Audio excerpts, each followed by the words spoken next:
Assalamualaikum warahmatullahi wabarakatuh. Alhamdulillahirrabbilalamin. Wassalatu wassalamu ala asrofil anbiya'i wal mursalin wa ala alihi wa sahbihi ajmain amma ba'du. Puji syukur kehadirat Allah Subhanahu wa taala, Tuhan yang Maha Esa yang telah melimpahkan rahmat, hidayah serta inayahnya sehingga kita semua dapat berkumpul di dalam kelas pekan ini dalam keadaan sehat walafiat tanpa kekurangan suatu apapun. Salawat serta salam selalu kita curahkan kepada Nabi Agung Muhammad Sallallahu Alaihi Wasallam yang akan kita nantikan syafaatnya di yaumul kiamah kelak. Amin amin ya rabbal alamin. Yang terhormat Bapak Dr. Imam Mawardi selaku dosen pendidikan agama Islam kami, dan yang saya cintai serta saya banggakan teman-teman kelas pakan yang berbahagia. Pada kesempatan kali ini izinkan saya Dian Chandra Salsabila, NIRM 03.07.21.114, absen 9 dari Prodi Teknologi Pakan Ternak untuk menyampaikan sebuah materi yang dekat dengan kita dan selalu hadir dalam perasaan kita. Apakah itu teman-teman? Ya, galau. Obat galau dari penyakit hati yang berbahaya. Teman-teman tahu nggak sih galau itu apa? Pernah ngerasain galau kan? Oke, galau itu sebenarnya penyakit hati teman-teman, yang dimana kita merasakannya itu akan selalu cemas, bimbang, kalut atas apa yang menerpa diri kita saat itu. Sebagai seorang remaja, sudah pastinya kita itu tak pernah luput dari yang namanya permasalahan hidup, mulai dari di lingkungan keluarga, di lingkungan masyarakat, di lingkungan kerja, bahkan sampai di dunia percintaan. Problematika itu seiring waktu itu silih berganti, mulai dari masalah kecil hingga masalah besar. Bahkan tak jarang para remaja ini putus asa karena nggak sanggup untuk menahan beban-beban dari permasalahan hidup tersebut. Memangnya ciri-ciri orang galau itu seperti apa sih teman-teman?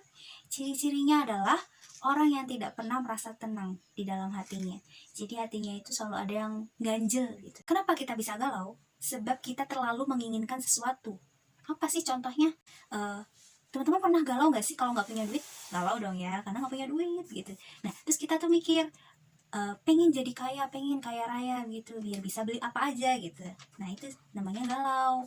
Terus ada lagi, kita itu pas jalan-jalan ke mall terus ngelihat ada outfit terbaru, padahal kita baru aja beli outfit baru, tapi kita tuh galau, ternyata ada yang lebih baru lagi. Terus kita tuh mikir, beli nggak ya, beli nggak ya.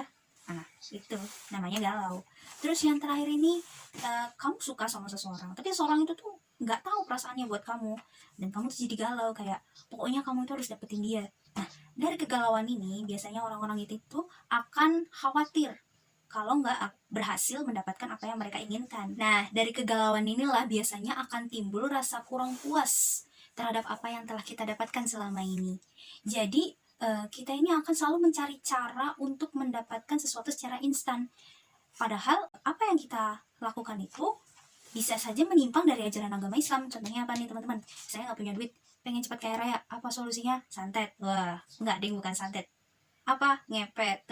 Jangan dong, jangan gitu ya. Memang seperti demikian, orang-orang yang terlalu menginginkan dunia, terlalu menginginkan sesuatu secara instan itu akan mudah galau, akan mudah gelisah dalam hatinya. Karena dia itu berambisi ingin memiliki. Jadi makanya teman-teman jangan sampai keinginan terbesar kita itu adalah kehidupan dunia. Rasulullah SAW pernah bersabda, "Mangkanat dunya hammahu farakallahu alaihi amrah."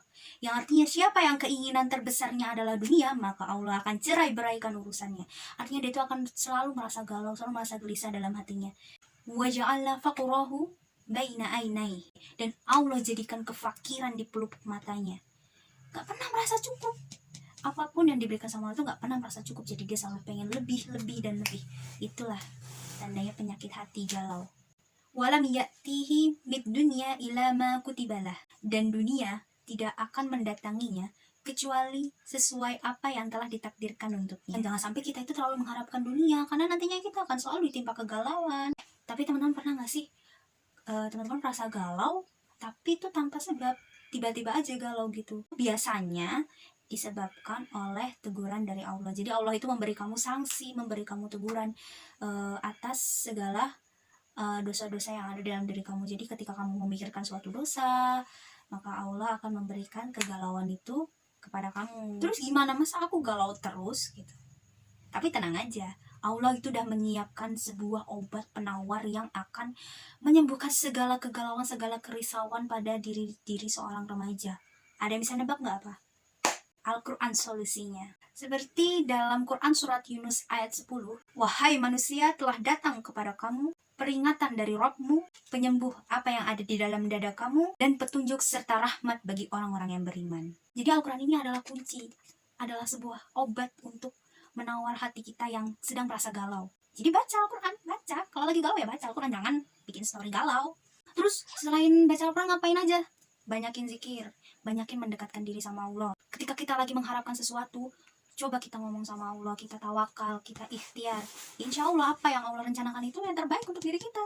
Coba baca Al-Quran, banyakin zikir, dekat sama Allah, dan curhat sama Allah. Semoga kegalauan ini cepat hilang dari diri kamu. Bagi yang lagi ngerasa galau, aku punya tips: cintai sewajarnya, berharap sewajarnya, dan jangan terlalu berlebihan dalam melakukan sesuatu. Intinya sewajarnya aja supaya nggak galau. Jangan sampai kita ini terlalu mengajar dunia dan melupakan bahwa kita masih punya tujuan akhirat. Makanya jangan lupa sama Allah, selalu ingat Allah, maka Allah akan mengingat kalian. Oke, sampai di sini dulu kultum yang saya sampaikan. Semoga materi yang saya sampaikan dapat bermanfaat dan dapat mengena di hati para teman-teman pendengar. Dan semoga materi yang saya sampaikan ini bisa menjadi pahala untuk kita semua. Terima kasih atas perhatiannya teman-teman. Wabillahi taufiq wa hidayah. Wassalamualaikum warahmatullahi wabarakatuh.